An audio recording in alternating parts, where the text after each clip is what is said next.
Medina Medina Ashiq মুমিনের ঠিকানা বাবা জালালউদ্দিন সুয়ুতি উঁচা দরবারে দেখিল নবীজি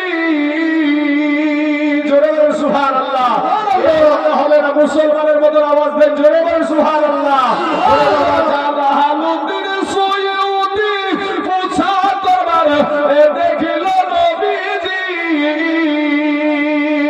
এতবার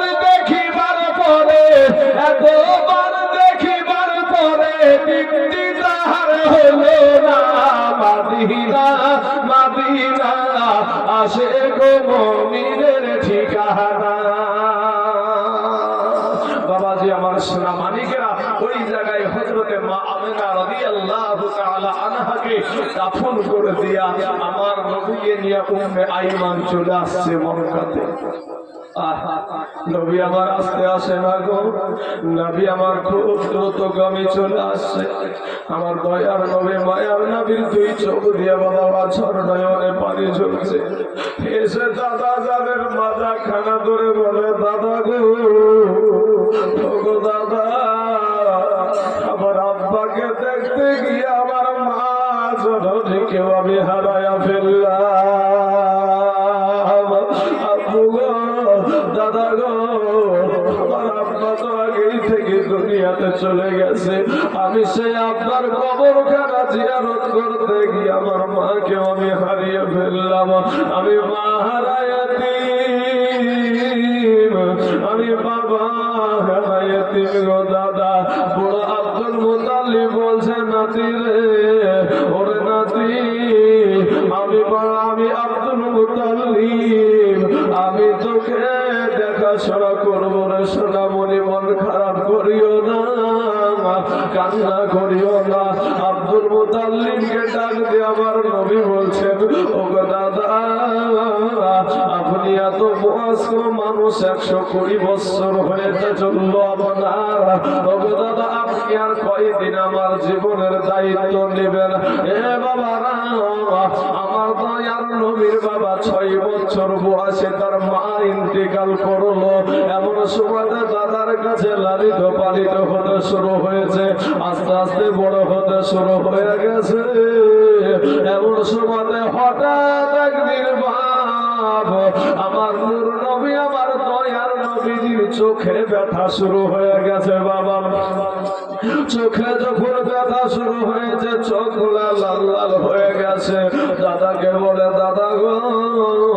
আমার চোখে যেন খুব ব্যথা শুরু হয়েছে গো দাদা আমাকে যেন খুব কষ্ট অনুভব করছি রাতের বেলাতে দাদা আব্দুল মুতাল্লিব বলছে নাতি রে আমি তোর বুড়ো দাদা আব্দুল মুতাল্লিব আগামীকাল যদি 7 সমুদ্র 13 নদী পার হতে হয় তারপর নদী রে আমি তোর চোখের ব্যবস্থা করব তোর চিকিৎসা করার ব্যবস্থা করব এ মুসলমান যুবকেরা সকাল বেলাতে উঠে আব্দুল মুতাল্লিব আমার দয়ার নবীজির দাদা জান আমার নবীকে নিয়ে যেতে শুরু করেছে রাস্তায় চলতে চলতে চলতে চলতে বাবা একটা খানকা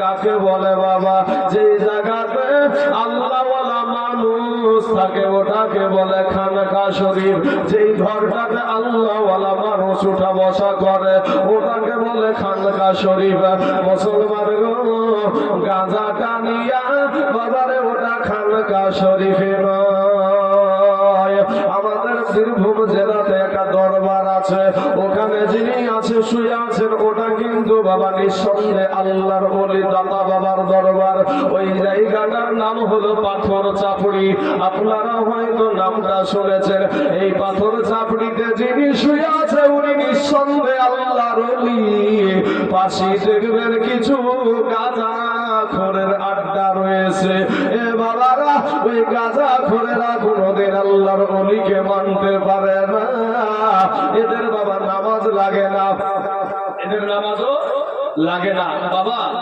এই সমস্ত গাঁজাখোরকে জুতা পিটা করা দরকার জুতা পিটা করা দরকার আল্লাহর ওলির দরবারে ওই জায়গাটা এখন বাবাজি সরকারের আওতায় চলে গেছে এখন যদি আপনি বলতে যান এটা একটা আল্লাহর ওলির দরবার, এখানে গাঁজা কেনে খাও, তখন তো আপনাকে আপনার বাপের টাকা দেখাই, আপনার বাপের জায়গা দেখাই, আপনি কিচ্ছু করতে পারবেন না। অতএব বাবা, যারা সুন্নি মুসলমান অনেকে তহমত দেয় যে সুন্নিরা নাকি মাজারে সেজদা করে, না ভাই, কোন সুন্নি আলেমকে আজকে দেখেছেন কোন জায়গাতে কাউকে সেজদা করতে? কোন আলেমেরা সেজদা করে না। করে কারা? জাহেলেরা, মূর্খরা, জাহেল ব্যক্তি যারা, তারা সেজদা করে। এখানে গণ্যমান্য ব্যক্তি বসে আছে, আমার কথা ভুল একটু দেয়া, যদি ভুল হয় ধরিয়ে দিবেন। আল্লাহ ব্যতীত কাউকে সেজদা করা যাবে? আল্লাহ ব্যতীত কাউকে সেজদা করা যাবে না। আদম নবীকে যখন তৈরি করেছিল ফারিস্তারাতে, কি করেছিল? সেজদা করেছিল। আরে বোকা, পড়াশোনা করার দরকার আছে। ওই জায়গাতে আমার আদম নবীকে, আমার আল্লাহ পাক সেদিন আদম নবীকে কাবা বানায়া আমরা কোন দিকে সেজদা করে, কোন দিকে মুখ করে? এটা আমাদের পশ্চিমী, এটা পশ্চিমী। আমরা এই মুখ করি কিসের জন্য? আল্লাহ আছে বলে কাবার দিকে মুখ করে। সেই দিন আদম নবীকে কাবা বানিয়ে নূরে মুহাম্মাদকে সেজদা করেছিল। জোরে বলেন সুবহানাল্লাহ। এরকম আছে, অথচ এরকম আছে, এরকম হাদিস আছে যে সেদিন আদম নবীকে কাবা বানিয়ে স্বয়ং আমার আল্লাহকে সেজদা করেছে। জোরে বলেন সুবহানাল্লাহ। তাহলে বাবাজি, আল্লাহ ব্যতীত কাউকে সেজদা করা যাবে না। কোন পীর সাহেব যদি বলে এটা তাজিমি সেজদা, তাজিমি সেজদা হোক, আর বাবাজি হাক্কানিতে সেজদা হোক, যেই সেজদা হোক না কেন, কোন পীরকে সেজদা করা যাবে না। যদি সেজদা করা যায় যে হতো, তাহলে আমার হাজী সাহেব বাবজি সর্বপ্রথম গিয়ে মদিনার রওজাতে আমার নবীর রওজা শরীফে সেজদা করতে হতো। কথা বলেন ঠিক না বেঠিক? এটা ওখানে যে করকাদেরই সেজদা ডান লাগে তো সাইজ করে দেবে মুসলমান বাবাজি, আমার ভাই যারা। তাহলে গাঁজাখোরদের প্রশ্নের উত্তর দেওয়া খুব মুশকিল। গাঁজাখোররা আপনাকে প্রশ্ন করলো, যদি দাড়ি রাখা সুন্নাত হয় তাহলে মায়ের পেট থেকেই তো দাড়ি থাকতো।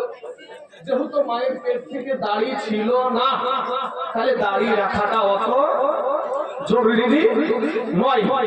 আর তুলে মারবে টান, বুঝতে পারলেন না? এমন জোরে টান মারলো যে মায়ের গর্ভে এখন আপনাকে যে প্রশ্নে ফেলে দিয়েছে, এই প্রশ্ন থেকে উঠা মুশকিল। যে তাই তো, আল্লাহ আমার মায়ের গর্ভে থেকে তো আমার দাড়ি ছিল না, তাহলে কি করতে হবে? এখন আমাদের মতন যদি কিছু এরকম শিক্ষিত ব্যক্তি যদি পড়ে যায়, উত্তর প্রশ্ন যেমন উত্তর সেরকম হবে। বলে বেটা, তখন প্রশ্নের উত্তরটা কি জানেন? অমনি গাঁজাখোরকে ধরে বলছে, বেটা যা তুই একটা হাতুড় নিয়ে, হাতুড় বুঝেন তো, হাতুড় নিয়ে, হাতুড় কি হবে? তোর দাঁত গুলাকে আগে ভাঙবো। কেন আমার দাঁত ভাঙবে? তোর মায়ের পেট থেকে তোর দাঁত ছিল না, তো তুই দাঁত রাখবি কিসের জন্য? তুই দাঁত রাখবি কিসের জন্য? মুসলমান বাবাজি, আমার ভাই যারা, এরকম বেটা আছে প্রশ্ন করবে আপনাকে, গাঁজা জিনিসটা যে দুনিয়াতে হয়েছে, এটাও তো আল্লাহর সৃষ্টি করা একটা গাছ, তাহলে এটা খাওয়া না যায় কেন হবে? এর প্রশ্নের উত্তর হলো, আমি বিবাহ করেছি, আমার বিবিটা নারী না পুরুষ? কথা বলেন ভাই, নারী তো নাকি? আমার ভাই বিয়ে করেছে, নারী না পুরুষ? নারী করেছে। আচ্ছা, আমার মা নারী না পুরুষ? আমার বোন নারী না পুরুষ? তাহলে আমার বোনও নারী, আমার মাও নারী, আমার বিবিও নারী, কিন্তু তিনজনই নারী। অথচ নিজের বোন এবং মা আমার জন্য হারাম, বোনের বিবি আমার জন্য জায়েজ কেন? বুঝলেন না? বোঝাতে পারিনি কথাটি? মুসলমান ভাই, বুঝতে হবে কথাগুলা। ও বলছে আল্লাহই তো সৃষ্টি, আল্লাহই তো সৃষ্টি করেছে গাঁজা গাছটা, তাহলে গাঁজাটা যদি আল্লাহ সৃষ্টি করে, আল্লাহর সৃষ্টি জিনিস কেন খাবো না? কেন না জায়েজ হবে? আরে বেটা, আল্লাহ নারীদেরকে সৃষ্টি করেছে, আমার মাকেও আমার আল্লাহ সৃষ্টি করেছে, আমার বোনকেও আমার আল্লাহ সৃষ্টি করেছে, আমার বিবিকেও আমার আল্লাহ সৃষ্টি করেছে।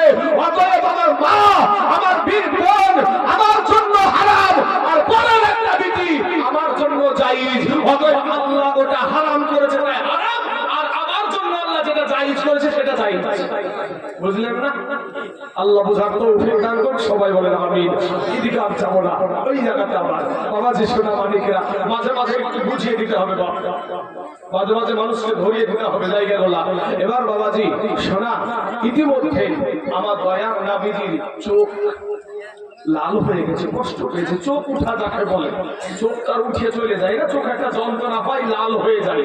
এমন সময়তে হযরতে আব্দুল মুতাল্লিব আমার দয়ার নবীজির দাদা গো সকাল বেলাতে নিয়ে আপনার যাইতে শুরু করেছে। যাইতে যাইতে রাস্তার মাঝে একটা খানকা শরীফ দেখেছে। বাবা খানকা ওটা কি বলা হয়? যেখানে আল্লাহওয়ালা বন্ধু, আল্লাহওয়ালা মানুষগুলা থাকে, যেখানে আল্লাহওয়ালা মানুষেরা উঠা বসা করে।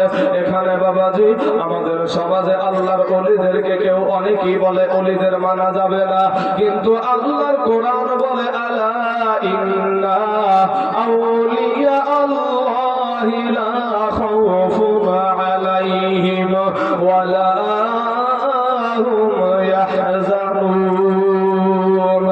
আল্লাহর যারা ওলি গো, আল্লাহর যারা বন্ধু, এদের বাবা ইহ জগতেও কোনো ভয় নাই, পর জগতেও কোনো ভয় নাই।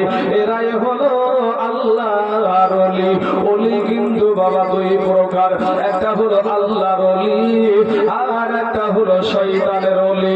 শয়তানের ওলিকে মানা যাবে না আর আল্লাহর ওলিকে মানা যাবে। তাহলে এখন যদি কোরআনে বাবা দুটাই আছে, আল্লাহর ওলিও আছে, শয়তানের ওলিও আছে। এখন শয়তানের ওলির আয়াত আপনাকে শোনায়া দিল, শোনায়া দিয়া একটা বাবা মানলো। এ মুসলমান, এই বাল্বটা জ্বলছে, এই রড লাইট গুলা জ্বলছে, আমার এই প্যান্ডেল ম্যান ভাইকে যদি, রড লাইটের মালিককে যদি জিজ্ঞাসা করি, রে ভাই এখানে কি শুধু নেগেটিভ দেওয়া আছে নাকি? বলবেন না গো মৌলভী সাহেব, না, এখানে নেগেটিভ পজিটিভ দুটোই দেওয়া আছে।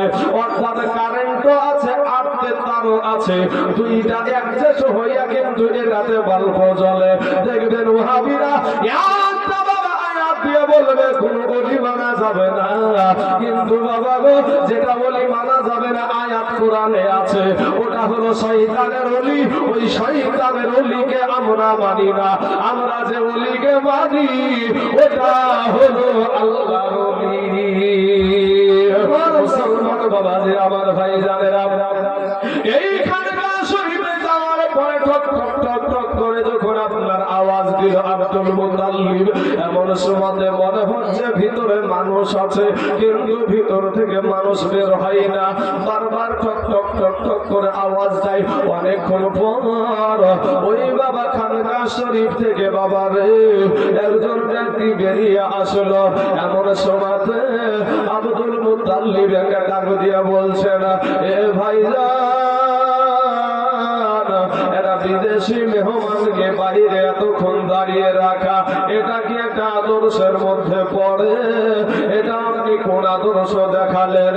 ওই বাবা খানকা শরীফের ওই পণ্ডিত বললেন, চাচা গো, ও গো চাচা, আপনাকে একটা কথা বলি গো চাচা, খোদার কসম খিরা বলি, আজকের আগে আমি কোনদিন এত দেরি করে আমি আমার খানকা থেকে বের হই নাই।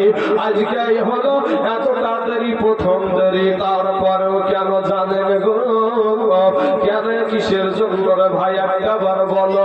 তখন ওই খানকা শরীফের পণ্ডিত বলছেন যে আপনার কারণে না, আপনার সঙ্গে যে সন্তানটা এসেছে এই সন্তানটার জন্য এতটা দেরি। জোরে বলেন সুবহানাল্লাহ। কারণ ওই পাদ্রী বুঝে গেছে গো, ওই মানুষটা বুঝে গেছে যে এটা কোন সাধারণ মানুষ না, এটা আমার মতো মানুষ নয়, ইনি হইল আখিরি জামানার নবী।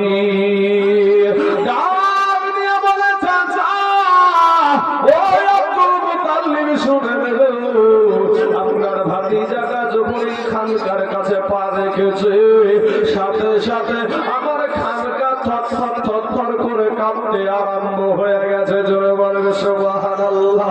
এখন সুমাদের ডাক দিয়ে বলছেন, শোনেন গো, আমি বুঝে গিয়েছিলাম যে এখানে সাধারণ কোনো মানুষ আসে নাই।